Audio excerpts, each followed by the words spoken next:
Hi hello నమస్తే, this is host Manohar royal. ఈరోజు మనతో ఒక మంచి యాక్ట్రెస్ ఉన్నారండి. తను ఎవరో కాదు, మన పులి సీత గారు.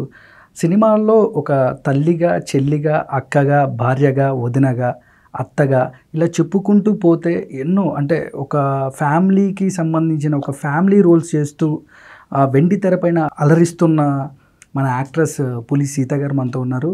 తనతో మాట్లాడి తన లైఫ్ స్టైలు, తన సినిమాలు, తన గురించి తెలుసుకునే ప్రయత్నం చేద్దాం. హాయ్ సీత గారు, బాగున్నారండి? హాయ్ అండి, ఎలా ఉన్నారు? బాగున్నాను సీత గారు, మీరు ఎలా ఉన్నారు? నేను చాలా బాగున్నాను. సీత గారు, మీరు ఎక్కడి నుంచి వచ్చారు? మీరు పుట్టి పెరిగింది ఎక్కడ? సినిమాలకు రావాలనే మీకు ఆ థాట్ ఏదైతే ఉందో అది ఎలా వచ్చిందంటే, మీరు అనుకొని వచ్చారు ఇండస్ట్రీకి? లేదండి, అసలు ఎప్పుడు అనుకోలేదు. నేను కళ్ళలో కూడా అనుకోలేదు ఇండస్ట్రీలోకి వచ్చే యాక్టర్గా అవుతానని ఎప్పుడు అనుకోలేదు. మాది బేసిక్గా నెల్లూరు దగ్గర ఏఎస్పేట అనే మండలం దగ్గర పెద్దబ్బీపురం అనే గ్రామం అనమాట మా అమ్మగారి ఊరు. తర్వాత ఏఎస్పేట అనేది మా అత్తగారి ఊరు అనమాట. పక్కనే ఒక 6 కిలోమీటర్ డిస్టెన్స్ ఉంటుంది మా ఊరికి, మా అత్తగారి ఊరికి.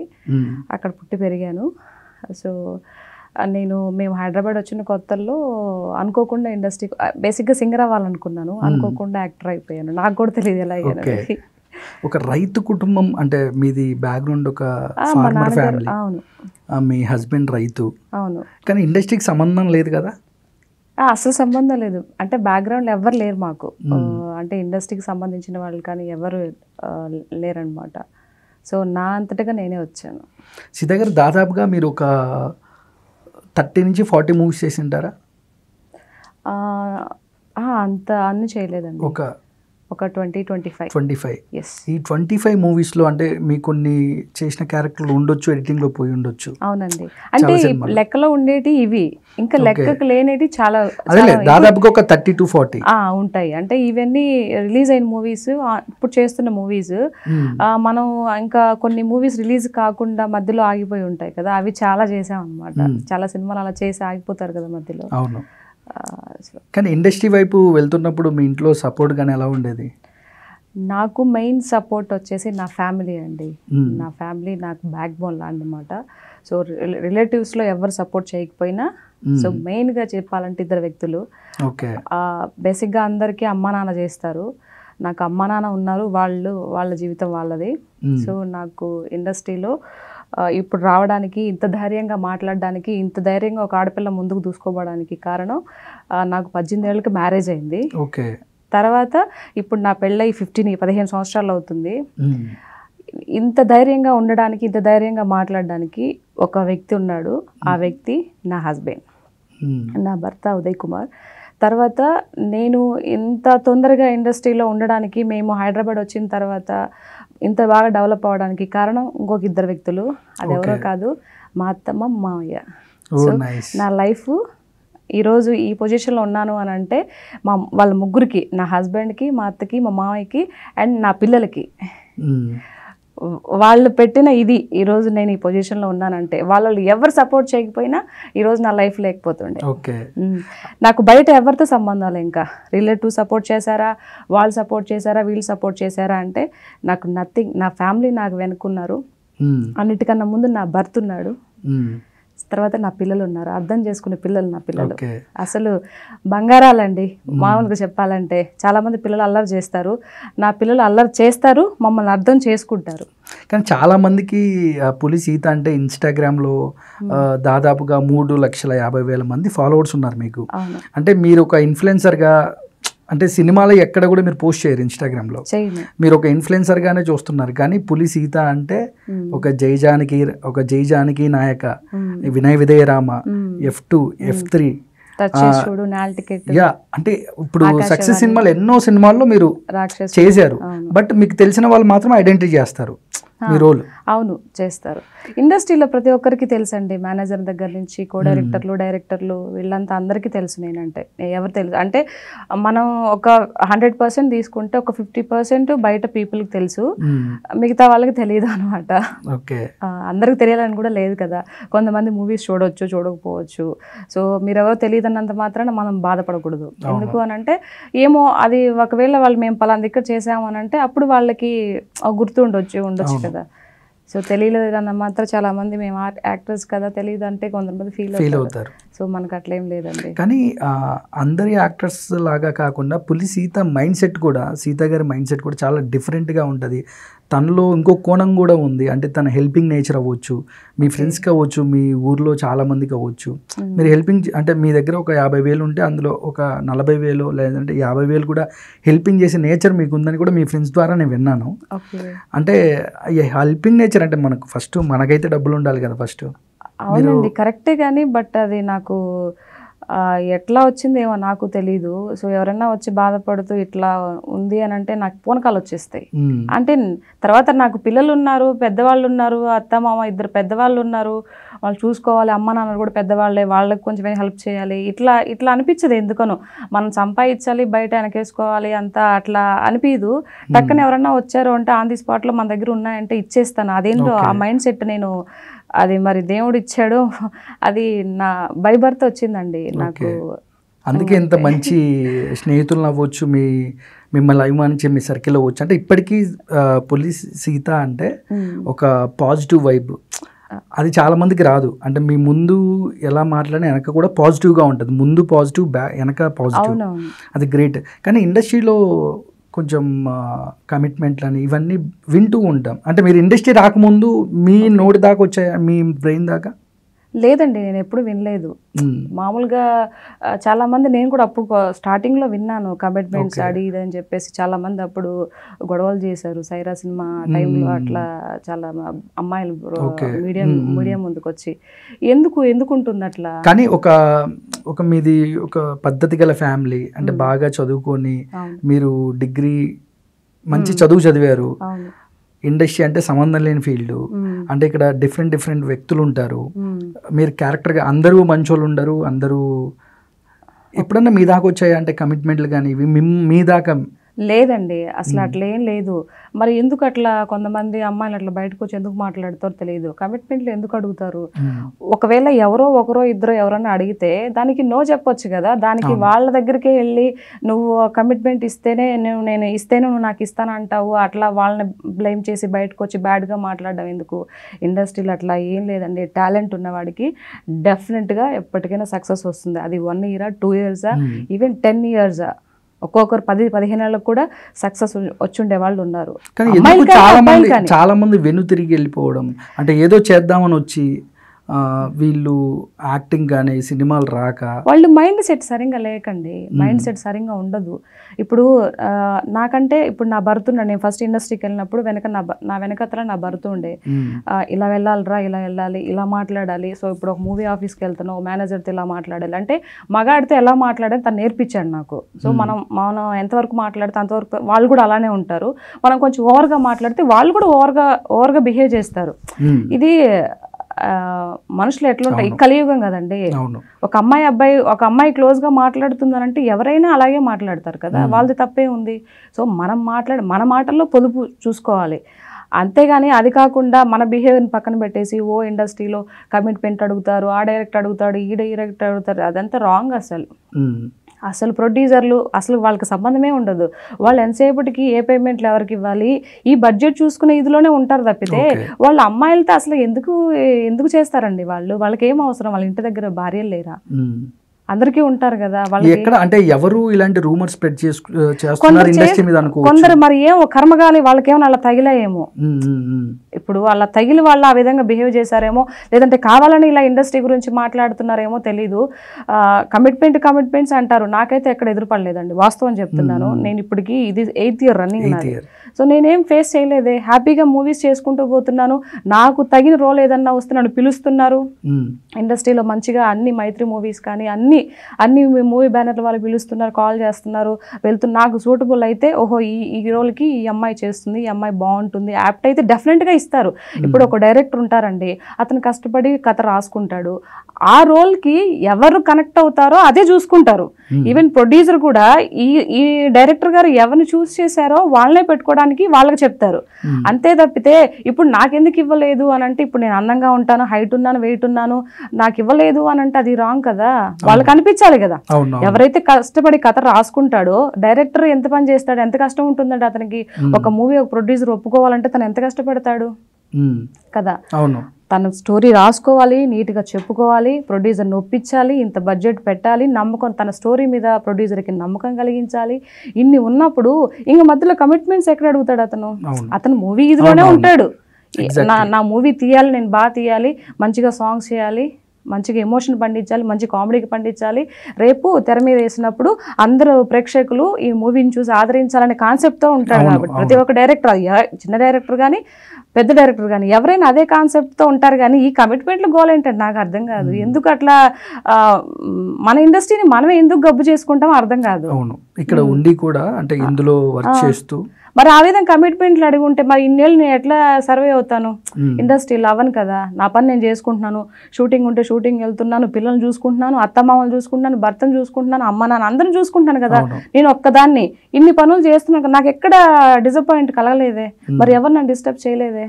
ఓకే, పోనీ నన్ను కమిట్మెంట్ అడగలేదు అనుకున్నా, బట్ నేనేమన్నా అసహ్యంగా కనిపిస్తున్నానా? చెప్పండి, మీరు చెప్పండి. లేదు కదా.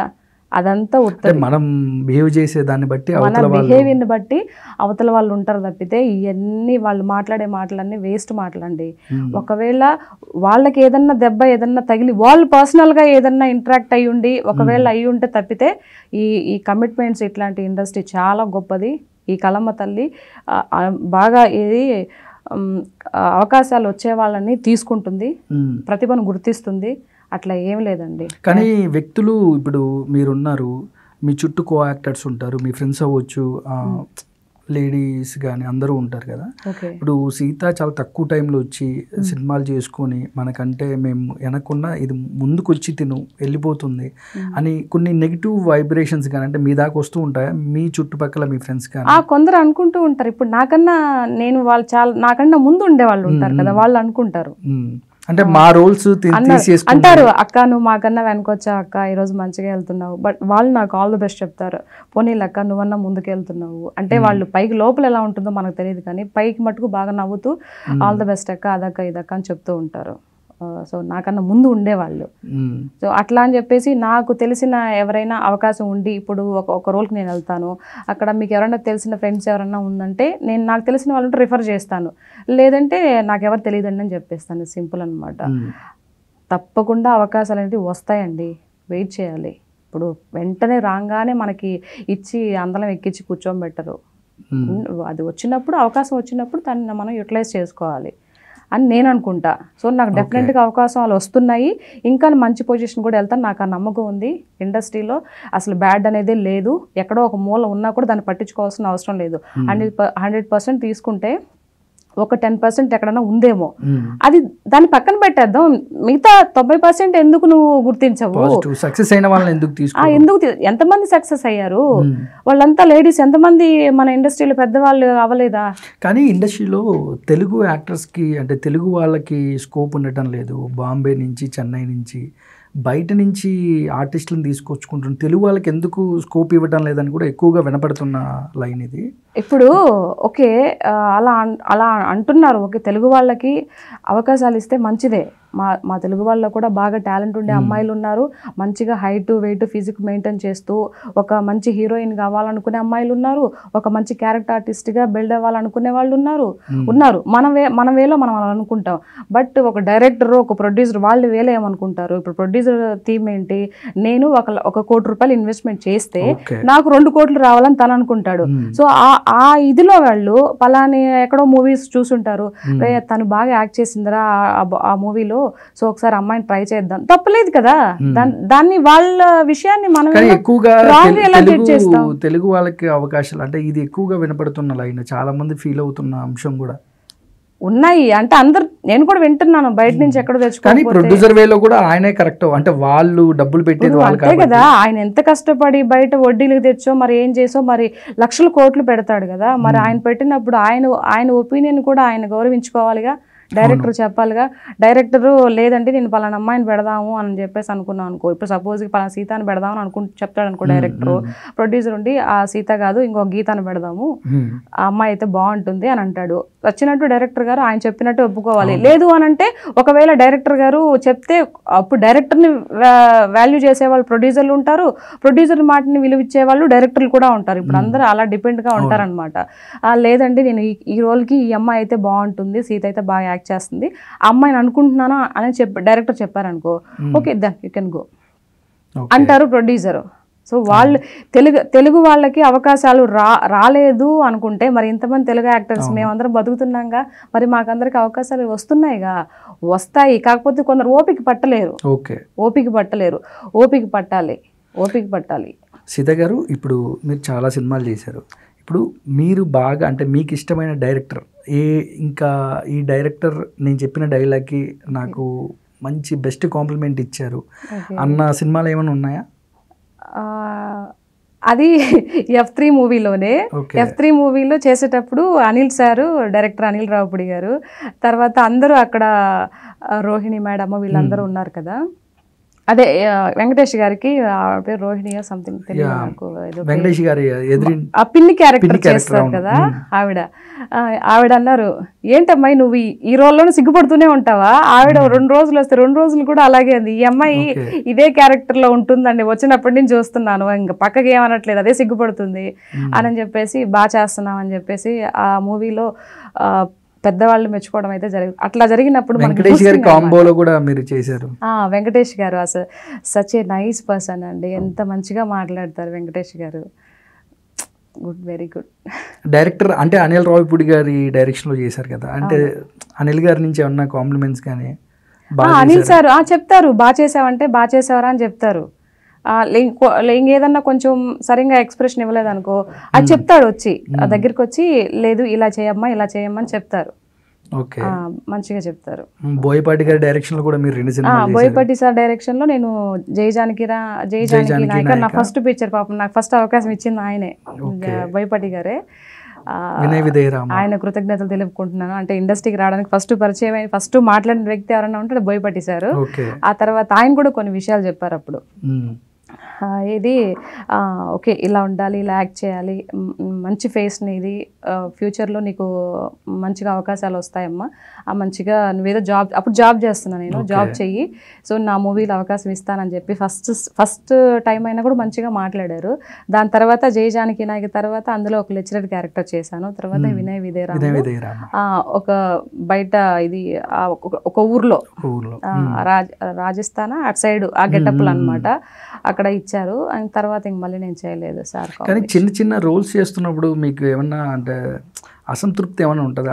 ఏమీ ఉండదు. అసంతృప్తి ఎందుకు ఉంటుందండి? అవకాశం వస్తే బాగుంటుంది అనుకుంటే ఇప్పుడు ఒకేసారిగా అన్ని మెట్లు ఎలా ఎక్కుతారు ఎవరైనా? అది ఇంపాసిబుల్. కానీ చాలా మంది అంటే మనిషి మైండ్ సెట్ ఏంటంటే, ఇప్పుడు ఒక అవకాశం లేనప్పుడు ఆ అవకాశం కోసం ఎదురు చూస్తున్నారు, ఆ అవకాశం వచ్చాక ఇంకొక 100 మెట్లు ఎక్కాలనుకుంటారు స్పీడ్గా. అంత స్పీడ్గా ఎక్కడానికి ఇది బైక్ ఎక్సలేటర్ కాదు కదా, పెట్రోల్ పోస్తే ఎక్సలేటర్ ఇస్తే ఎంత దూరమైనా పోతుంది. కానీ మన లైఫ్ అలా కాదు కదా. వాళ్ళు మన యాక్టింగ్ వాళ్ళకి తెలియాలి, పలానా అమ్మాయి మంచిగా యాక్ట్ చేస్తుందని వాళ్ళ లోపల బయట అందరికి తెలియాలి. తర్వాత మనకి ఏదైనా అవకాశాలు వస్తే అంత స్టార్టింగ్ నేను అలాగే స్ట్రగుల్ అయ్యాను, ఇప్పుడు నాకు మంచిగా అవకాశాలు వస్తున్నాయి కదా, బిజీగానే. మీకు ఆ క్యారెక్టర్ రాసి ఉంటే ఎవరు ఆపినా? అదే నేను చెప్తున్నాను ఏంటి, దక్కేది ఉంటే నువ్వు ఎక్కడున్నా కాశీలో ఉన్నా దక్కుతుంది, దక్కలేదు నీకు రాసి పెట్టలేదు అని అంటే అది పక్కనున్నా కూడా నీకు అది దక్కదు. అది నేను నమ్మిన సిద్ధాంతం అనమాట. ఇండస్ట్రీలో చాలా మంది వ్యక్తులకి మధ్యలో అంటే ఒక వ్యక్తికి రెస్పెక్ట్ ఇవ్వకపోయినా, లేదంటే ఫ్రెండ్షిప్ లో కానీ ఇండస్ట్రీలో కొన్ని ఏదైనా విభేదాలు ఉన్నా తొక్కేస్తారు అంటే లేదండి. ఇప్పుడు రెస్పెక్ట్ అనేది సపోజ్ ఇప్పుడు నేను ఒక లొకేషన్ లో కూర్చో ఉన్నాను, నా ఎదుట ఒక బోయపాటి సారో లేకపోతే ఇంకొక డైరెక్టరో ఎవరో అనిల్ సారో ఎవరో పోతున్నారు, రెస్పెక్ట్ మనం ఇవ్వాలి. వాళ్ళు మనకన్నా పెద్దవాళ్ళు సీనియర్స్ వచ్చినప్పుడు మనం ఆబ్వియస్లీ రెస్పెక్ట్ ఇవ్వాలి. ఇవ్వకుండా పొగరుగా ఇలా కాలు మీద కాలేసుకొని కూర్చోవడం రాంగ్. అది అంటే నా గురించి చెప్తున్నా, అలా చేయకూడదు. ఒకవేళ మనం ఏదైనా చూడకుండా వాళ్ళు వచ్చిన చూడకుండా తన్మయత్వంలో ఏదో ఫోన్ చూసుకుంటూ ఉంటే అది మిస్టేక్ కూడా మందే, తెలియక చేసినా తెలిసి చేసినా తప్పే. సో అట్లా రెస్పెక్ట్ అనేది ఇవ్వాలండి. ఒకవేళ మనం ఇవ్వలేదు అనుకో, వాళ్ళు మనం తొక్కేస్తారు అనుకోవడం అది మూర్ఖత్వం. అది అలా ఎందుకు చేస్తారు? కానీ ఇది ఎక్కువ వినపడుతూ ఉంటారు కదా, అంటే క్యారెక్టర్లు నా క్యారెక్టర్ తను దొబ్బేసింది, ఇండస్ట్రీలో ఒకరినొకరు తొక్కేస్తున్నారు, ఇవన్నీ వింటూ ఉంటాం కదా. ఓకే, ఏమోనండి అలాంటి మనకి రాసి పెట్టి నాకు ఫ్రెండ్ సర్కిల్ ఎవరు లేదు, నేను ఎవరితో ఫ్రెండ్షిప్ చేయను, నాకు ఎవరు ఫ్రెండ్ సర్కిల్ ఎవరు లేరు, ఎవరితో కూడా నేను మాట్లాడను. నాకు ఏదన్నా వస్తే మూవీ ఆఫీస్ నుంచి డైరెక్ట్ కాల్ వస్తుంది. నేను కోఆర్డినర్లు కూడా నాకు స్టార్టింగ్లో అప్పుడు ఎవరైనా ఒకటి అలా చెప్తుండేవాళ్ళు, కానీ ఇప్పుడు ఎవరు లేరు. డైరెక్ట్ వాళ్ళ ఆఫీస్ మూవీ ఆఫీస్ నుంచే కాల్ వస్తుంది, నాకు కాల్ చేస్తారు. మన రాసి పెట్టుంటే కానీ ఇండస్ట్రీలో స్ట్రగుల్స్ ఇవన్నీ కామన్ అంటుంటారు. ఇలాంటి స్ట్రగుల్స్ ఏమైనా ఫేస్ చేశారా సినిమాలో గ్యాప్ వచ్చిన టైం కానీ? ఇప్పుడు సపోజ్కి ఒక నెల అంతా షూటింగ్ ఉండి మళ్ళీ ఒక 2 నెలలు సడన్గా లేకపోతే స్ట్రగులే కదా. అప్పుడు మీ మైండ్ సెట్ ఎలా ఉంటుంది? మైండ్ సెట్ ఎలా ఉంటుంది, ఎలా ఏం ఉండదు. ఏమి ఇంతకుముందు సంపాదించిన నెలలో ఎంత కూడబెట్టుకో ఉంటాం కదా, అవి మొత్తం ఖర్చులు చేసుకుంటాం, మళ్ళీ అయిపోతున్నప్పుడు కష్టపడుతూ ఉంటాము. దాని తర్వాత ఏంటి అంటే ఇంకేదన్నా కొత్తగా వస్తే బాగుంటుంది ఆలోచిస్తూ ఉంటాం. ఆ లోపల గ్యాప్ వచ్చిన టైంలో ఏం చేసుకుంటాం, నేను డైలీ 2 పాత సినిమాలు చూస్తానండి. రామారావు గారి, నాగేశ్వరరావు గారి, కృష్ణ గారి, శోభన్ బాబు గారి, మోహన్ బాబు గారి, చిరంజీవి గారి. ఇన్స్టాగ్రామ్ లో కూడా మీరు పౌరాణిక డైలాగ్స్ ప్రిపేర్ అవుతూ ఉంటారు మీరు. నాకు కొత్త సినిమాలు పెద్దగా ఇష్టం ఉండదు. పాత సినిమాల్లో వాళ్ళు ఆ డైలాగ్ చెప్పే ఇది కానీ లేడీస్ కానీ హీరోస్ కానీ హీరోయిన్స్ కానీ అప్పుడు సావిత్రమ్మ గారు వీళ్ళంతా అవి బాగా ఇష్టం. ఎందుకు చెప్పేస్తారు, వింటేను కాదు, అదే ముందు వింటాను, బాడీ లాంగ్వేజ్ వీళ్ళు ఎలా చెప్తున్నారా అనేది వింటాను. ఫస్ట్ బాగా అబ్జర్వ్ చేస్తాను, దాన్ని పెన్ పట్టుకొని పేపర్ మీద రాస్తాను. రాసి అది నేనైతే చేస్తే ఎలా ఉంటుంది అంటే వాళ్ళలాగా నేను ఇమిటేషన్ చేయను. సో ఆ డైలాగ్ నేను చెప్తే ఎలా ఉంటుంది. ఒక్కసారి మా కోసం ఆ డైలాగ్ అంటే మీకు బాగా నచ్చిన డైలాగు ఒక్కసారి, అంటే లైక్ మొన్న ఏదో చెప్పారు ఏమంటివి ఆ డైలాగ్ అనర్గళంగా చెప్పారు. అదంతా ఇప్పుడు డైలాగ్ చెప్పాలి, జస్ట్ ఒక్కసారి ట్రై చేయండి. ఏమంటివి జాతి నెపమున సోద సుతుని కిందు నిలువ అర్హత లేదందువా. ఎంత మాట. ఇది క్షాత్రియ పరీక్ష అని క్షత్రియ పరీక్ష కాదు కాకూడదు కుల పరీక్ష ఎందువా. నీ తండ్రి భరద్వాజం జననం ఎట్టిది, అట్టి జుబుక్సాకరమైన నీ సంభం ఎట్టిది, మట్టికుండలో పుట్టితివి కదా, నీది ఏమి కులము అంత ఏలా. అశ్వత్ పితామహుడు కురుకుల వృద్ధుడైన ఈ శాంతనవుడు శివసముద్రయోగు బారి గంగాదేవి గర్భన జనయించలేదా. మాతో చెప్పింతివేమయ్యా, మా వంశముకు మూలపురుషుడైన వశిష్ఠుడు దేవవేశ్య ఊర్వశి పుత్రుడి కాడా. అతడు పంచమజాతి కన్యందు అరుంధతి శక్తిని, ఆ శక్తి చండాలంగా ఎందు పరాశరుని, ఆ పరాశుడు పల్లెపరిచిన మచ్చికంద ఎందు మా తాత వ్యాసుని, ఆ వ్యాసుడు వెదవరాలైన మా పితామహికతో మాతిండని, పితమ అమ్మాలికతో మా పెడతండ్రి పాండురాజును, మా ఇంటి దాసచే ధర్మ నిర్మాణించడని మీచే కీర్తింపబడుతున్న ఈ విదురదేవుని కలలేదా. క్షేత్ర బీజ సంక్రమణ ఏనాడో హీనమైన మా కురువంశము నేడు కులము అని ఈ వ్యర్థ వాదన ఎందురా. నాయనా సుయోధన తాత, ఏరులా పారులా బ్రహ్మోషు జనములు మనం విచారింపదగినవి కాదు. ఇది నీవన్నట్టు నిజముగానే క్షాత్ర పరీక్షే. క్షత్రము ఉన్నవాళ్ళది క్షత్రియుడు, అందులో రాజ్యము ఉన్నవాడే రాజు. ఇటు కురుమహాసభకు నిర్వహించుటకు అర్హుడు. ఓ రాచరికమా అర్హత నిర్ణయించినది. అయినా మా ఈ సామ్రాజ్యంలో సస్యశ్యామలమై సంపద విరాళమై వెలుగొందుతున్న అంగరాజ్యమునకు ఇప్పుడు ఇతని మొద్దాభిషిక్తుని గావించుచున్నాను. సోదరా దుశ్శాసన, అనల్గ రక్తశక్తి కిరీటమును వేగముగా తెంబుడు. మామ గాంధార్వ సార్వభౌమ, సృచిత మండి మణివే సువర్ణ సింహాసనము తెంబుడు. హరిజనులారా పుణ్య భాగీరథి తోరణము గైకొనుడు. కళ్యాణ భక్తులారా మంగళతుర్యం సుస్వరముగా మ్రోగనీయుడు. వంగ మాదిలరా ఈ వీరదాసుని కపాల భాగంలో కస్తుదీర్ఘము తీర్చిదిద్ది బహుజన స్కృతి పరిపాక సౌరభ సహజ కవచ వైడూర్యం ప్రభావింపచేటికి వాంచల చెలరేగా వీరగంధ విద్యురార్పుడు. నేడు ఈ సకల మహాజను సమక్షమున పండిత పరిషత్ మధ్యమున సహస్ర శతద పాపమంగళమైన కుల మత జాతి కూపములను శాశ్వతముగా సమూహముగా ప్రక్షాళన గావించేదా. వావ్, సూపర్ అసలు. అంటే ఇంత డైలాగ్ అంటే మీకు ఎన్ని రోజులు పట్టింది ఈ డైలాగ్ నేర్చుకోవడానికి? నాకు 1 అవర్ పట్టిందండి. 1 అవర్ ఎప్పుడు 11-12 years బ్యాక్ నేర్చుకున్నది ఇది. నేను ఇక ఒకసారి నేర్చుకున్నానంటే మర్చిపోను. అంటే ఎనీ డైలాగ్ ఇదనే కాదు, ఏ డైలాగ్ అయినా సరే ఒకసారి నేర్చుకున్నాను అని అంటే బ్రెయిన్ లో ఉందంటే అది పోదు. ఇంకా నిద్రలో లేపినా చెప్పేస్తారు. నిద్రలో లేపి చెప్పేసిన ఇప్పుడు సడన్ గా మీరు అడిగారు, నేను చెప్పలేదా. సో నేను అసలు అది ఎప్పుడో 12 సంవత్సరాల క్రితం. మళ్ళీ ఇంకొక విషయం ఏంటంటే 12 years బ్యాక్ నేను చూసాను ఆ డైలాగ్ మామూలుగా ఇది మొబైల్లో. ఇప్పటికి చూసుకోలేదు నేను దాన్ని. ఒకవేళ పద ఉచ్చారణ క్షమించండి, ఒకవేళ పద ఉచ్చారణ అంటే ఎన్టీఆర్ అన్నగారు డైలాగ్ కాబట్టి అభిమానులు కొంచెం ఏదో గబగబ చెప్పేశారంటారు. నేనేదో ఫ్లోలో చెప్పేశానండి, తప్పుగా తీసుకోకండి. మీరు ఎన్టీఆర్ గారికి కూడా పెద్ద అభిమాని అనేది ఉన్నాం. అస్సలు మామూలు అభిమానం కాదు. నేను నాకు బాగా ఇష్టమైన చిన్నప్పటి నుంచి, అంటే నాకు ఊగ తెలిసిన వయసు, సినిమాలు చూసే వయసు వచ్చినప్పటి నుంచి నాకు ఇద్దరు వ్యక్తులు ఇష్టం అండి. ఒకరు మన మెగాస్టార్ చిరంజీవి గారు, 2 మన పవర్ స్టార్, మన ఇప్పుడు deputy CM power star Pawan Kalyan garu. వాళ్ళిద్దరంటే అంత రామారావు గారి తర్వాత రామారావు గారి తర్వాత నేను అభిమానించే ఇష్టపడే హీరోలు వీళ్ళిద్దరు. ఓకే. సో ఇప్పుడు మంచి మహానటులు ఇంకా ఎక్కువ మంది చాలా మంది ఉన్నారు. సో నాకు బాగా ఇష్టమైంది. మీరు అప్కమింగ్ మూవీస్ దేవరా, గేమ్ చేంజర్లో యాక్ట్ చేశారు అని మేము విన్నాము, అది ఎంతవరకు నిజమండి? గేమ్ చేంజర్ లో చేయలేదు, అంటే అందులో క్యారెక్టర్ ఒకటి ఉంది, మీరు చేయబోతున్నారు అనేది ఆల్రెడీ దేవరా అయితే చేసేసాను, వర్క్ చేశాను, అయిపోయింది. అంటే మీ రోల్ ఎలా ఉండబోతుందండి మూవీలో దేవరాలో? అంటే అది ఇప్పుడు బయట చెప్పకూడదు కదా. ఓకే, చెప్పకూడదు, బట్ మంచి క్యారెక్టర్, ఒక మంచి రోల్ అండి, ఒక చాలా బాగుంటుంది.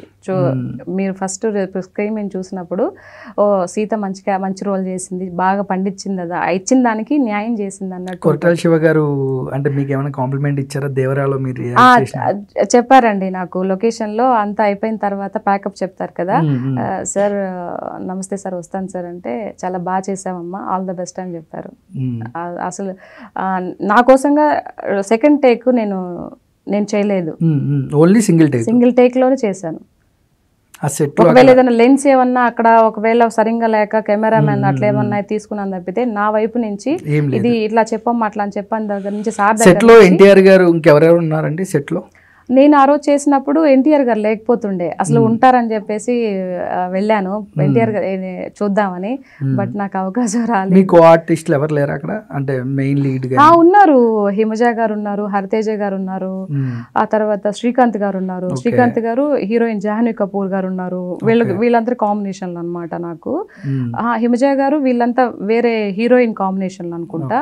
నేను నాకు వచ్చేసి శ్రీకాంత్ గారితోనే ఉండే డైలాగ్ అనమాట అది. శ్రీకాంత్ గారు కూడా మెచ్చుకున్నారు, సచ్ ఏ నైస్ పర్సన్ అండి శ్రీకాంత్ గారు, అసలు ఎదిగే కొద్దీ ఒదిగుండాలి అనే తెలుసుకోవడం ఎవరిని చూసి తెలుసుకోవచ్చు అంటే శ్రీకాంత్ గారిని చూసి తెలుసుకోవచ్చు. అసలు ఎంత బాగా మాట్లాడతారు, ఎంత బాగా. ఆ రోజు నేను ఆ డైలాగ్ చెప్పినప్పుడు 3 టేకులు తీసుకున్నాము, అంటే గాలి అంతా వస్తూ ఉంది, దానికి టేకులు తీసుకున్నాం అనమాట. అప్పుడు నేను చెప్పిందే ప్రతిసారి అదే చెప్తున్నాను అనమాట. సో నా డైలాగ్ డెలివరీలో ఎక్కడ లోటుపాట్లు రావడం కానీ లేదు. నువ్వు ఫస్ట్ సార్ చెప్పినా, సెకండ్ సార్ చెప్పినా, థర్డ్ సార్ చెప్పినా, ఇంకోసారి టేక్ చెప్పినా సేమ్ అదే మోడ్యులేషన్, అదే ఇదనమాట. క్లాప్స్ కొట్టాడు శ్రీకాంత్ గారు, బాగా చెప్తుంది అమ్మాయి అని చెప్పేసి. ఇవన్నీ విన్నప్పుడు అంటే ఎక్కడ ఎక్కడ మీరు పుట్టి పెరిగిన ఎక్కడ దేవర షూటింగు, ఇంత జర్నీలో ఈ కాంప్లిమెంట్స్ ఇవన్నీ ఎలా తీసుకుంటారు? అంటే మీకు ఒక్క అప్లోజ్ అంటే మీ ఎదురుగా చాలా బాగా చేసినామని చెప్పినప్పుడు అంటే మీకు ఎలా ఉంటుంది ఆ వైబ్రేషన్స్? అది బూస్టింగ్ అండి నాకు. అలాంటి పెద్దవాళ్ళు మన గురించి ఒక డైలాగ్ చెప్పినప్పుడు చాలా మంది, కొంతమంది ఏమో ఏదో అన్నట్టుంటారు, కానీ కొంతమంది సో ఈ అమ్మాయి బాగా చేసి చెప్పినప్పుడు నాకు బూస్టింగ్ అనమాట. సో నేను ఇంకా బాగా యాక్ట్ చేసి ఇంకా చెప్తే ఇంకా నన్ను ఇది చేస్తారేమో అనే ఒక ఫీలింగ్ వస్తుంది చూడు, ఆ ఫీలింగ్ చాలా ఇదండి. అసలు బయట వేరే వాళ్ళ దగ్గర నుంచి మనకు వచ్చే కాంప్లిమెంట్ ఎలా ఉండబోతుందండి ఎన్టీఆర్ గారి యాక్టింగ్ అని దేవరా మూవీలో? అంటే మీరు వింటూ ఉంటారు అసలు దేవరా మూవీ అసలు అలా గూస్ బంప్స్ వచ్చేస్తాయి అనమాట, ఆ లెవెల్లో ఉండబోతుంది. ఎన్టీఆర్ గారి యాక్టింగ్ కానీ, ఎన్టీఆర్ గారి యాక్టింగ్ చెప్పాలా అండి, అస్సలు స్పీచ్లెస్. ఎన్టీఆర్ గారు అంటే ఇంకంతే. ఇప్పుడున్న వాళ్ళల్లో యాక్టర్స్లో ఒక్క ఎన్టీఆర్ గారు ఏంటండి, అందులో రామ్ చరణ్ గారు. అసలు రామ్ చరణ్ గారు అది RRR మూవీలో అయితే రాజమౌళి గారు డైరెక్షన్ దండం పెట్టొచ్చు. అసలు ఎంత బాగా చేశారండి, ఎంత మంచి సినిమాని అందిస్తున్నారు. అందులో ఎన్టీఆర్ గారు, రామ్ చరణ్ గారు RRRలో రామ్ చరణ్ గారు అసలు ఎంత బాగా యాక్ట్ చేస్తారు, ఎంత బాగా మాట్లాడతారు ఆయన. మేము వినయ్ విద్యారామ చేసేటప్పుడు లొకేషన్ రాగానే అందరు తిన్నారా, బాగున్నారా, అసలు బేసిక్గా కొంతమంది హీరోలు మాట్లాడరు, కానీ ఆయన బాగున్నారు తిన్నారా చాలా జ్యువెల్గా బాగా మాట్లాడతారు. ఎంత మంచి ఇదండి. గేమ్ చేంజర్ అంటే మీకు చెయ్యాలి ఇంకా షూటింగ్ మీరు? చెయ్యాలి. అది అలా చెప్పుకుంటున్నాము అని అంటే ఆయన ఎవరు బిడ్డ, రామ్ చరణ్ గారు. పులి బిడ్డ పులి కడుపున పులే పుడుతుంది కదా. అవును. సో రామ్ చరణ్ గారి యాక్టింగ్ కూడా చాలా బాగుంటుందండి. ఎంత సౌమ్యుడు అసలు, వ్యక్తిగతంగా హెల్పింగ్ నేచర్ కానీ రామ్ చరణ్ గారు. అసలు వాళ్ళు అప్పుడు కరోనా టైంలో చిరంజీవి సార్ కానీ తర్వాత వీళ్ళంతా రామ్ చరణ్ గారు ఎంత మంది హెల్ప్ చేశారండి. అవి గ్యాస్ సిలిండర్లు, ఆక్సిజన్ సిలిండర్లు అసలు ఎంత సరఫరా చేశారు. అది తెలియని వాళ్ళు నోటుకు వచ్చినట్టు మాట్లాడుతుంటారు. చిరంజీవి గారు ఎంత చేశారండి అసలు. కానీ చిరంజీవి గారిని చాలా మంది అంటే ఆయన ఎంత చేసినా కూడా చిరంజీవి గారికి ఎక్కువగా అంటే ఆయన తిట్టేవాళ్ళు కొంచెం. ఆయన చిరంజీవి గారు చేసిన దాంట్లో అసలు చెప్పుకోరు. ఆయన ఇంకా తెలియనివి తెలియకుండా కెమెరా ముందు మీడియాకి తెలియకుండా చేసినట్టు బోల్డ్ అన్ని తెలియకుండా చేసినట్టు. సో అవన్నీ లెక్క పెట్టుకుంటే ఇంకా అసలు అంతులేదన్నమాట. అది గొప్పతనం, చిరంజీవి సార్ గొప్పతనం అది. అసలు ఇంకొక విషయం అండి, ఆ ఇంటిలోకి ఆ పాప క్లింకారా, ఇప్పుడు దీంట్లో చెప్పొచ్చు చెప్పకూడదు నాకు తెలీదు. ఆ పాప పుట్టిన వేళ విశేషం ఏమో కానీ వాళ్ళ నాన్నగారికి ఆస్కార్ అవార్డు వచ్చిందా, ఎవరు రామ్ చరణ్ గారికి. జేజ్నానికి వచ్చేసి పద్మ విభూషణ్ వచ్చిందా, చిన్న జేజ్నానికి వచ్చేసి డిప్యూటీ సీఎం వచ్చిందా. అసలు ఏమి ఇదండి పండుగలు అంటే అన్ని ఒక అమ్మవారు సాక్షాత్తు క్లింకార్ అమ్మవారే వచ్చారు. క్లింకార్ అమ్మవారే సాక్షాత్తు రామ్ చరణ్ గారు కడుపున పుట్టారనమాట. నిజంగా ఆ పాప గూస్ బంప్ మూమెంట్. రీసెంట్ గా పవన్ కళ్యాణ్ గారు చిరంజీవి గారి ఇంటికి వెళ్ళి కానీ గెలిచిన తర్వాత కాళ్ళ మీద అన్నయ్య కాళ్ళ మీద పడి నేర్చుకోవాలండి. అన్నదమ్ముళ్ళు అంటే ఇలా ఉండాలని చెప్పేసి వాళ్ళని చూసి నేర్చుకోవాలి. ఆ ఎథిక్స్ కొంతమంది పోతున్నాయి కదా, ఎక్కడ ఉంటున్నాయి, ఉండట్లేదు కదా. సో వాళ్ళ యొక్క అనుబంధం చూడండి. చిరంజీవి గారు వాళ్ళ తమ్ముడిని ఒక బిడ్డలాగా చూడండి. డబ్బులు కాదు వాళ్ళు చూడండి, డబ్బులు కాదు, సక్సెస్ ఎంత ఇదిగా హక్ చేసుకోవడం తీసుకోవడం ఆ తమ్ముడిని. మొన్న ఆ రోజు ప్రమాణ స్వీకారం చేసేటప్పుడు కూడా నరేంద్ర మోడీ దగ్గరికి మా అన్నగారు ఉన్నారని చెప్పేసి నరేంద్ర మోడీ గారు రాపోదామని చెప్పారు. మన పవర్ స్టార్ పవన్ కళ్యాణ్ గారు చేయబట్టుకొని ఇద్దరు. అసలు ఆ మూమెంట్ చూస్తే నాకు ఎట్లా లిటరల్లీ కన్నీళ్ళు వచ్చేసాయండి. అంటే వాళ్ళని మనం అంతా ఓన్ చేసుకున్నాం. ఇప్పుడు పవర్ స్టార్ పవన్ కళ్యాణ్ మన పవన్ సార్ని కానీ చిరంజీవి సార్ని అంతా ఓన్ చేసుకున్నాం కాబట్టి మనకి అట్లా వస్తుంది అనమాట. కానీ తెలుగు ఫిలిం ఇండస్ట్రీలో ఎన్టీఆర్ గారి తర్వాత మన చిరంజీవి గారు వచ్చారు. ఆయన ఎమ్మెల్యే అయ్యాడు. తర్వాత పార్టీ కొంచెం ఇబ్బందుల వల్ల పార్టీ సైడ్ అయింది. తర్వాత పవన్ కళ్యాణ్ గారు వచ్చి స్టిల్ 10 ఏళ్ళు నిలబడి ఇండస్ట్రీ నుంచి ఒక ఎమ్మెల్యే, డిప్యూటీ సీఎం, మినిస్ట్రీ ఇన్ని చేస్తున్నా అంటే ఇండస్ట్రీ అంతా గర్వించదగ్గ. అవును, గర్వపడాలి. ఈరోజు ఒక నటుడుగా ఉండి, అది కూడా ఆ మేడం సురేఖమ్మ దయవల్ల అనమాట. అది చెప్తూ ఉంటారు కదా, మా వదిన ఇట్లా చేస్తే నేను ఇట్లా యాక్టింగ్ వచ్చానని. సో ఆ అమ్మ దయవల్ల ఈరోజు ఒక నటుడిగా, ఒక హీరోగా మంచి సక్సెస్ఫుల్ గా కొన్ని ఫ్లాప్ సినిమాలు కూడా ఉండొచ్చు. బట్ ఆయన ఫ్లాప్ అయిన తెలుగు ఇండస్ట్రీ ఒక మరో మైలురాయి అని చెప్పుకోవచ్చు కదండి. అవును, పవన్ కళ్యాణ్ ఒక మైలురాయి నిజంగా కూడా. ఆయన సినిమా ఫ్లాప్ అయినా హిట్ అయినా దాంట్లో ఉండేది ఆ ప్రజలకు అలా కనెక్ట్ అయ్యారు. అవును, ఆయన చెప్పేది ఆయన రియల్ లైఫ్లో ఒకలాగా రియల్ లైఫ్లో ఒకలాగా ఉండరు. ఆయన ఒకేలా ఉంటారు. రియల్ అయినా ఒకేలాగా ఉన్నారు కాబట్టి ఈరోజు ఆ స్థానానికి చేయగలిగారు. ఎంతమంది అన్నారండి, ఎన్ని మాటలు అన్నారండి. తిరిగి ఒక్కరిని అనలేదు చూసావా. 3 పెళ్లిళ్ళు, ప్యాకేజీ స్టార్, 3 పెళ్లిళ్ళు, వ్యక్తిగత లైఫ్ ని అందరూ టచ్ చేస్తూ. ఎందుకండి అప్పుడున్న సీఎం జగన్మోహన్ రెడ్డి గారితో సహా ఆయన్ని ఎన్నిసార్లు స్టేజ్ మీదకి ప్రతిసారి పవన్ కళ్యాణ్ గారు మాట లేకుండా వాళ్ళు సభలే చేయకపోయినాయి. ఇప్పుడు ఒక ముఖ్యమంత్రి మాట్లాడాలంటే ఎన్ని మాటలు ఉంటాయి, ప్రజలకు చెప్పాలంటే ఎన్ని విషయాలు ఉంటాయి, యువతకు చెప్పాలంటే ఎన్ని విషయాలు ఉంటాయి, విద్యార్థులకు చెప్పాలంటే ఎన్ని విషయాలు ఉంటాయి. ఎక్కడ లోపం అంటే జనాలు అంటే ఓట్లేసే జనాల దగ్గర లోపమా, లేకపోతే లీడర్లు పాలించే లీడర్ల దగ్గర లోపమని వచ్చా? లీడర్ల దగ్గర లోపమే. అది అంతకుముందు సీఎంగా ఉన్నటువంటి జగన్మోహన్ రెడ్డి గారు ఎవరైతే ఉన్నారో ఆయన వాస్తవం చెప్పాలంటే ఆయనకి ఏం తెలియదండి.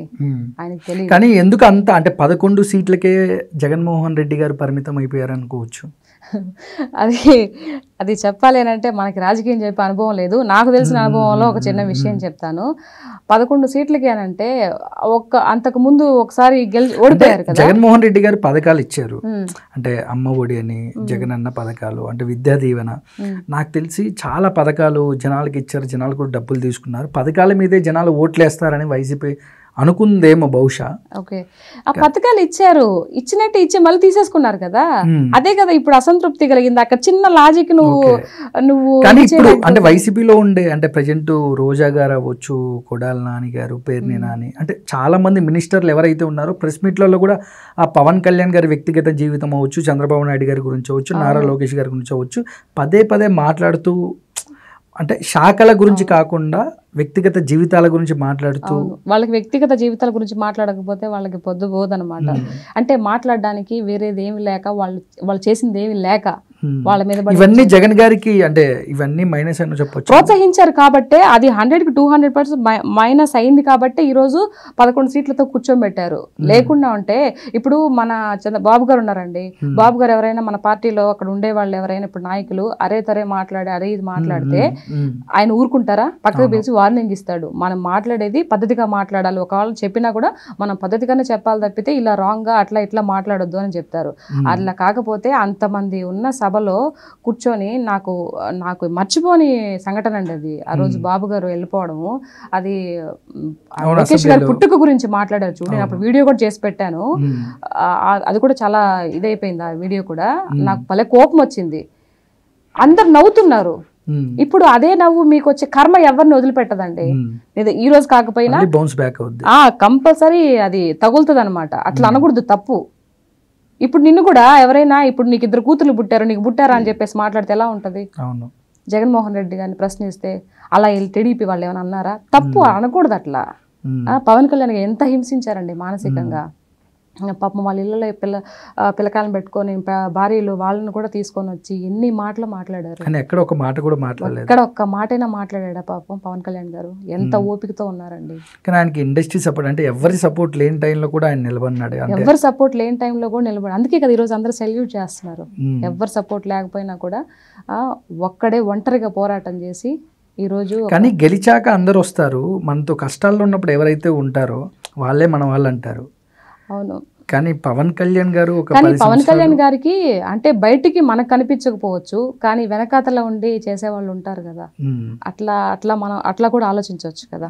సో బయటికి ఫోకస్ కాకుండా వెనకాతల ఉండి నడిపి. కానీ ఇండస్ట్రీ అంతా వన్ సైడ్ గా సపోర్ట్ చేసింది అనుకోవచ్చు అండి పవన్ కళ్యాణ్ గారికి. ఆయన పోటీ చేసే పిఠాపురంలో చాలా మంది కూడా వచ్చారు ఆర్టిస్టులు అంతా. పేర్లు కూడా పవన్ కళ్యాణ్ అని చెప్పేసి ఆ పేర్లు ఈ పేర్లు అని చెప్పేసి ఎన్ని పేర్లు పెట్టారు ప్రజల్ని. అదే ఎలక్షన్ ఓటింగ్ ఈవీఎం ప్యాడ్స్ లో చేయడానికి వాళ్ళని కన్ఫ్యూజ్ చేసి మళ్ళీ ఇది చేయడానికి అన్ని పేర్లు పెట్టారు. కానీ ఇప్పుడు 100 మంది కౌరవులు ఉన్నప్పటికీ తుది విజయం ఎవరిదైంది? పాండవులదే అయింది. ఎవరైతే సత్య మార్గంలో వెళ్తారో, ఎవరైతే నిజాయితీగా ఉంటారో, ఎవరైతే నిజాయితీగా మాట్లాడతారో వాళ్ళదే విజయం అవుతుంది. ఒకవేళ కానీ రోజా గారు కూడా చాలాసార్లు అసెంబ్లీ గేట్ కూడా తాకనివ్వను, నువ్వు 2 చోట్ల ఓడిపోయి ఈరోజు దాకలేదు ఆవిడ అసెంబ్లీ గేట్, అసలు అడుగు కూడా పెట్టలేదు. అంటే ఒక తెలుగు ఇండస్ట్రీలో ఉండి ఓకే రాజకీయాలంటే వాట్ ఎవర్ వ్యక్తిగత జీవితాలు పక్కన పెడితే రాజకీయం మాట్లాడాలి, బట్ ఒక ఇండస్ట్రీలో ఉండి ఒక కో యాక్టర్ అయ్యి ఉండి పవన్ కళ్యాణ్ గారు కూడా అంటది నోటికి వచ్చినట్టు మాట్లాడదు. నాకు రోజా గారు అంటే ఒకప్పుడు గౌరవం ఉంది, ఇప్పుడు ఏదైతే మాట్లాడుతుందో ఆ గౌరవాన్ని పోగొట్టుకుంది ఆవిడ అంటది మొన్న ఎలక్షన్స్ రిజల్ట్ రాకముందు నీకు గాడిదకి వచ్చినట్టు 60-70 ఏళ్ళు పవన్ కళ్యాణ్ గారి గురించి, మరి ఇప్పుడు ఈమెకి ఎన్ని ఏజ్ వచ్చి ఉంటుంది? అట్లా అనకూడదు కదా. నువ్వు మాట్లాడే దాంట్లో మామూలుగా విమర్శించు, కాదు ఎవరు తప్పనరు, మామూలు భాషలో మాట్లాడితే ఎవరు తప్పనరు. సో ఇలా చేసినాం కాబట్టి ఇలా విమర్శిస్తున్నారు మనల్ని అని చెప్పేసి అంటారు.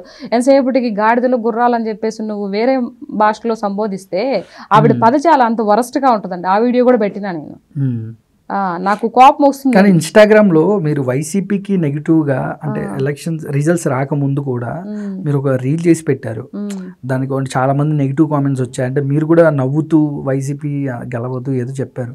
అంటే మీరు ఆ వీడియో చేయడానికి ముఖ్య ఉద్దేశం ఏంటంటే మీకు ఇప్పుడు అందరూ ఫాలోయింగ్ వైసీపీ ఉంటారు, మీకు ఆల్మోస్ట్ 1 మిలియన్ రీచ్ ఉంటుంది మీ రీల్స్కి. కానీ అది చేసే ముందు అంటే మీకు భయం అనిపించలేదు? ఊర్లో పాలిటిక్స్ అంటే మీ నెల్లూరులో వైసీపీ స్ట్రాంగ్ ఉన్నది ఆ టైంలో. అవునవును, నాకు కాల్స్ వచ్చాయండి, బెదిరింపు కాల్స్ వచ్చాయి. నువ్వు అది ఇది అని చెప్పేసి బండబూతులు తిట్టారు నన్ను, అన్ని తిట్టించుకుని అయిపోయింది. నేను అసలు ఫరాకే పడను. ఒకవేళ నువ్వు కాల్ చేస్తావా, నువ్వు చేయొద్దు అని అంటే సరే అలాగేలే అని చెప్తా. వాళ్ళతో నేను గొడవ పెట్టుకోను. అంటే టీడీపీ మీద మీకున్న అభిమానమా లేకుంటే వైసీపీ అంటే మీకు నచ్చదా? టీడీపీకి టీడీపీ మీద నాకున్న అభిమానం అండి, అందులో బాబు గారి మీద నాకున్న అభిమానం. అది ఎట్లా అంటే చెప్పమంటారా, నేను ఐ థింక్ 9th క్లాస్ చదివేటప్పుడు మాకు మామూలుగా పల్లెటూరులో ఎంతసేపటికి మా ఇంట్లో వాళ్ళు మా అమ్మ మా నాన్న బర్రెలు కడివు గొర్రెలు కడివు అని చెప్పేసి అంటా ఉంటారు. పల్లెటూరులో అంతా అయ్యే కదా ఉండేది. లేకుంటే పొలం దగ్గర కుప్పలు వేసేవాళ్ళు. అప్పుడు ఆ కుప్పల దగ్గర ఇవ్వో అట్లా అంటుంటే నేను మా అక్క ఉండేది. మా అక్క ఏం చెప్పేది, మా అక్క నువ్వు పో అమ్మిని చదువుకోనిలే నేను పోతానని చెప్పేసి మా నాన్నమ్మ ఉండేది ముసలిది. అంతసేపటికి ఇద్దరిని పంపించేది. మా నాన్న చదివించాలని ఆవిడ కోరిక. అట్లా అంటుంటే నాకు చదువు అంటే ఇష్టం అనమాట. నేను చదువుకుంటాను నానమ్మ అని చెప్పేసి చెప్పేదాన్ని. సరే మా నాన్నకి నేనంటే చిన్న కూతురిని కాబట్టి కొంచెం బాగా ముద్దనమాట మా నాన్నకి నేను. అట్లా సరే నాయన అలాగే అని చెప్పేసి అనేది. అయితే నాకు అప్పుడు వద్దు అన్న టైంలో బాబు గారు స్కూల్లో వెళ్ళాలంటే పాస్లు అంతా బస్ పాస్లు తీసుకోవాలి కదా, డబ్బులు ఖర్చు కదా. అది అరౌండ్ 2013 అనుకుంటా, 2013. అప్పుడు నేను 9th స్టాండర్డ్ చదువుతున్నా. అప్పుడు జన్మభూమి కార్యక్రమంలో బాబు గారు సైకిల్ ఇచ్చారు. అప్పుడు పడింది నాకు టీడీపీ మీద అభిమానం, బాబు గారి మీద అభిమానం అప్పుడు వచ్చింది. సో ఆ రోజు ఆయన మాకు సైకిల్ ఇవ్వబట్టి మేము తొక్కుని పోయి అక్కడ చదువుకున్నాం. ఇదనమాట ఆయన విజన్ చాలా గొప్పదండి. ఒక్క విజన్ ఉన్న నాయకుడు. మనం లాస్ట్ 5 years కూడా చాలా లాస్ అయ్యాం, అందరం మిస్ అయ్యాం ఆయన్ని. అసలు అభివృద్ధి కూడా లాస్ అయిపోయాం. ఆయన అంతకు ముందుగా ఉండుంటే, అదే లాస్ట్ 5 years కూడా ఉండుంటే పోలవరం కంప్లీట్ అయిపోయేది, 40 లక్షల ఎకరాలకు నీళ్లు సాగు వచ్చేది, అవి ఎన్ని ప్రాజెక్టులు వచ్చేది, అమరావతి క్యాపిటల్ అయ్యేది. ఇప్పుడు ఏంటిది మీ క్యాపిటల్ ఏదని చెప్పుకునే దౌర్భాగ్య స్థితిలో ఉన్నాం మనం.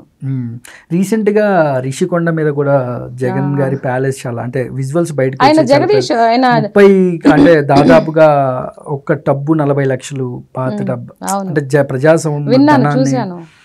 దాని మీద మీ ఒపీనియన్ అంటే రిషికొండ క్యాపిటల్ చేద్దాము, జగన్మోహన్ రెడ్డి గారు 30 ఏళ్ళు సీఎం అని వాళ్ళు అనుకుని అది కట్టించారు అనుకుంటారు. ఎందుకు 30 ఏళ్ళు ఆయన ఎవరో చెప్పినట్టు 30 ఏళ్ళు కదా 300 ఏళ్ళు ఆయన సీఎం గా ఉంటే సరిపోతుండే. అసలు ఈ భారతదేశ మ్యాప్ లోనే ఆంధ్ర లేకపోతుండే, ఇంకా అసలు ఎట్టుపోతుండో, జనాభా కూడా చచ్చిపోతుండే. అసలు దేనికండి, ఏం చేయడానికి?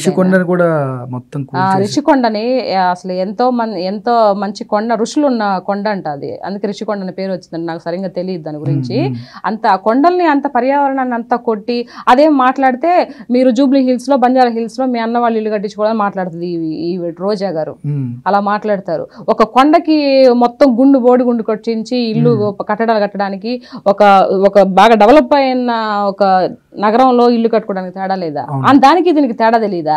చిన్నపిల్లలు ఎవరైనా చెప్తారు కదండి, దానికి దీనికి ఇది పెట్టి ఇష్టం వచ్చినట్టు మాట్లాడతారు. ఇంక వాళ్ళతో ఏం మాట్లాడతాం, మనం ఏది మాట్లాడితే దానికి వాళ్ళు రివర్స్ మాట్లాడుతుంటారు. కానీ మెయిన్ జగన్ గారు ఓడిపోవడానికి ఏమన్నా రీజన్ ఏమైనా చెప్పగలుగుతారా? చెప్పాను కదా, ఓడిపోవడానికి రీజన్ నాకు తెలిసి 2 రీజన్లు చెప్తాను. ఒకటి ఏంటంటే ఎవరైతే ఈ మంత్రులు కొడాలి నాని గారు అండ్ రోజా గారు, తర్వాత పేర్ని నాని గారు, అంబటి రాంబాబు గారు, గుడివాడ అమర్నాథ్ గారు, వీళ్ళంతా వాళ్ళ యొక్క పదజాలాన్ని మార్చుకోలేదు. అలాగే దాన్ని ఎంకరేజ్ జగన్ గారికి తెలుసు. పాపం జగన్ గారికి ఏం తెలియదు, ఇట్లా మాట్లాడుతున్నా తెలుసు కానీ మనం చెప్పాలా లేదా ఏం లేదు. ఎప్పుడు పబ్జి గేమ్ ఆడుకుంటుంటే ఏం తెలుస్తుంది చెప్పు? ఫోన్లో గేమ్ ఆడుకుంటూ ఉంటే ఏం తెలుస్తుంది? సో అసెంబ్లీలో మనం ఎలా ఉండాలి, ఎంత హుందాతనంగా ఉండాలి, ఇది ప్రజలు చూస్తున్నారు. మన అసెంబ్లీలో మన ఎకిలి శాస్త్రాలు నువ్వు ఒకరు వచ్చి నీ టీడీపీ బాబు గారి మీద ఒక పని చేసి ఆడే గీడే మాట్లాడుతుంటే దానికి నువ్వు నవ్వుతుంటివి. నువ్వు నాయకుడిగా ఏం అక్కడ ఇది చేసుకున్నావు? అది మొత్తం అసెంబ్లీలో నీ ఇల్లు కాదు కదా. అసెంబ్లీ అంటే మొత్తం చూస్తుండే, యావత్ ఏపీ పీపుల్ మొత్తం చూస్తూ ఉంటారు. మరి అవన్నీ వాళ్ళు గుర్తుపెట్టుకోరా? ఇప్పుడు నువ్వైతే వైఎస్ఆర్సీపీని అభిమానించు, కానీ నువ్వు నాకు జగనే దేవుడు అని ఉండొచ్చు, కానీ మిగతా వాళ్ళు అలా ఉండరు కదా. అదొకటి రీజను. అంటే ఎమ్మెల్యేని ఎంపీలని సరిగ్గా పెట్టుకోకపోవడం. తర్వాత పథకాలు ఇచ్చాడు కదా, అందరికి జోబీలో డబ్బులు వేసాడా, బ్యాంక్ ఖాతాల్లో వేసారా? వేసినట్టే వేసి ఇమీడియట్లీ వితిన్ సెకండ్స్ లో వాడు తీసేసుకున్నాడు. అదొకటి మైనస్ ఆడ. ఈ 2 మైనస్. శ్రీరెడ్డి తర్వాత అంటే చాలా మంది కూడా నథింగ్ అండి, అసలు వాళ్ళ గురించి మాట్లాడుకో అసలు అవసరమే లేదు. అంటే బాబు గారి ఫ్యామిలీని, పవన్ కళ్యాణ్ గారిని చాలా దూషించారు. ఇప్పుడు సిరెడ్డి గారు ఏం చెప్తున్నారు, నన్ను మీ ఎమ్మెల్యే మీ వైఎస్ఆర్సీపీ పార్టీ నాయకురాలను చెప్పుకో అనే దౌర్భాగ్య స్థితిలో అమ్మాయి ఉంది.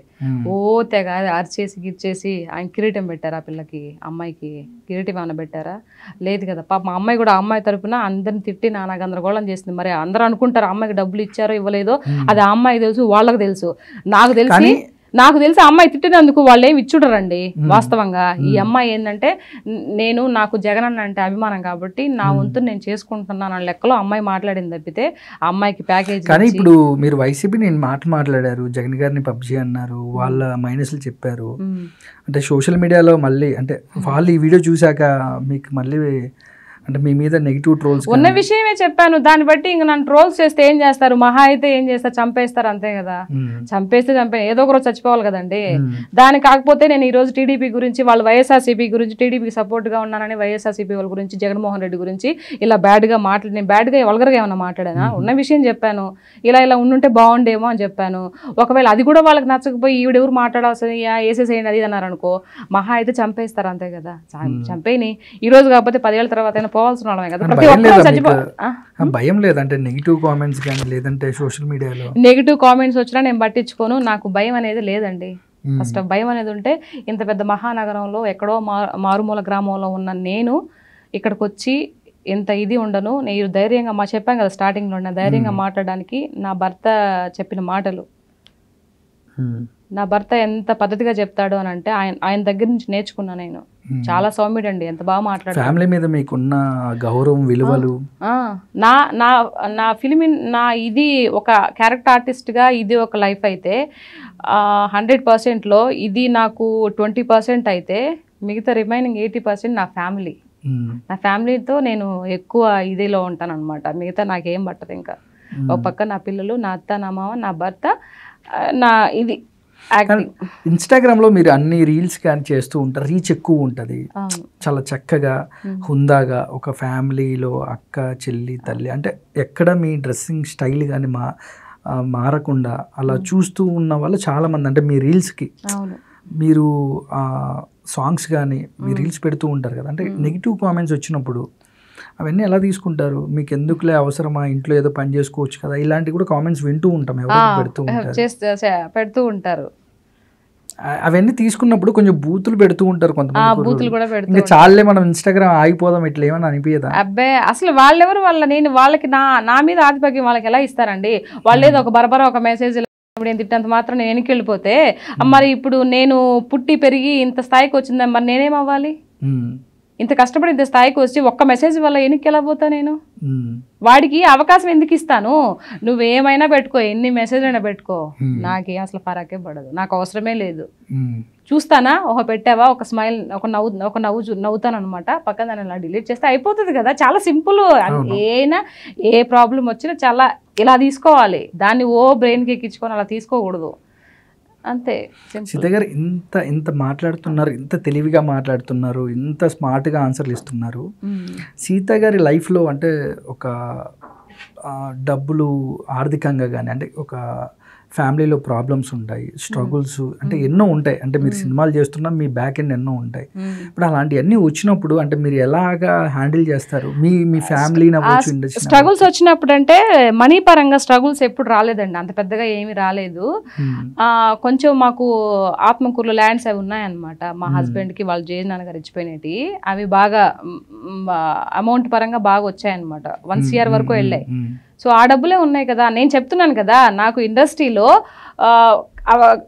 ఈరోజు నాకు షూటింగ్ ఉంది, 1 month ఉన్నింది అనుకో, మిగతా 2 months లేదనుకో, చక్కగా ఇంటికి వెళ్ళిపోతా. ఇంటికి వెళ్ళిపోయి నా పిల్లలతో మంచిగా ఎంజాయ్ చేస్తాను. వాళ్ళకి ఇంట్లో అత్త మామలతో కానీ అంతా ఉంటాను. మళ్ళీ ఏదైనా ఆఫీస్కి పిలిచినప్పుడు, మేడం ఇక్కడ ఈ రోల్ ఉంది ఒకసారి వస్తారంటే, ఇక్కడ జస్ట్ ఆఫీసులు వెళ్ళడం కోసం ఇక్కడ కాసుకో ఉండాలి. లేకపోతే నాకు ఊర్లో ఉండాలనే, తోటల్లో పని చేయాలనేది, నాకు వ్యవసాయం అంటే బాగా ఇష్టం అనమాట. అందుకే నేను వీలున్న టైంలో షూటింగ్ లేదు అని అంటే బస్ ఎక్కేసి నైటే వెళ్ళిపోతుంటా. మనకి 10:30కి బస్సు ఉంటుంది ఇక్కడ అమీర్పేటలో. అప్పటికప్పుడు టికెట్లు చూసినా కూడా ఉంటాయి, ఏడో మూల ఇలా ఉంటాయి అనమాట. ఎక్కేసి వెళ్ళిపోతూ ఉంటా. వ్యవసాయం అంటే బాగా ఇష్టం.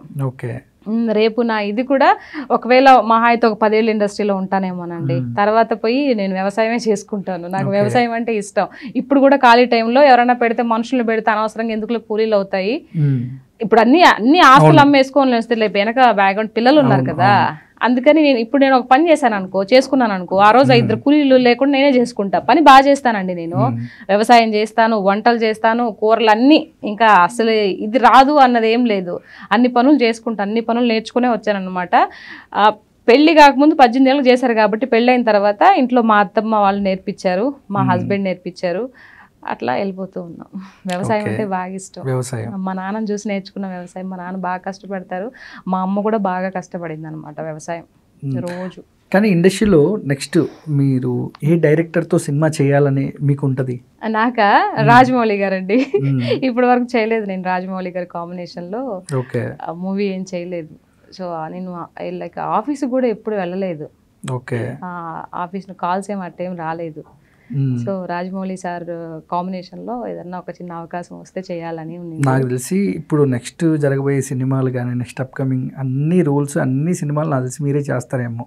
అంటే తల్లి రోల్స్ కానీ సిస్టర్ రోల్స్ కానీ చేస్తారు, చేయాలని మనస్ఫూర్తిగా కోరుకున్నాను సీత గారు. అది మనం అనుకుంటాము, పైన భగవంతుడు సహకరించాలి, అక్కడ ఉన్న డైరెక్టర్లు వాళ్ళు మనకి ఆ రోల్ పిలిచి ఈ అమ్మాయి ఈ రోల్ అయితే చేయగలరు. మీ సంకల్పం గట్టిదైనప్పుడు ఖచ్చితంగా అన్ని మీ దాకా వస్తాయి. నేను నాకు డెఫినెట్ గా నాకు అవకాశాలు ఇస్తారు, మన వాళ్ళు ఇస్తారు, మన తెలుగు వాళ్ళని ఆదరిస్తారు.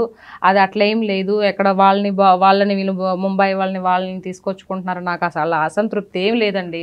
అంటే నేను వాళ్ళకి కనపడలేదేమో, వాళ్ళకి నేను కనపడిన రోజు డెఫినెట్ గా నాకు అవకాశం ఇస్తారని అనుకుంటా, అంతే.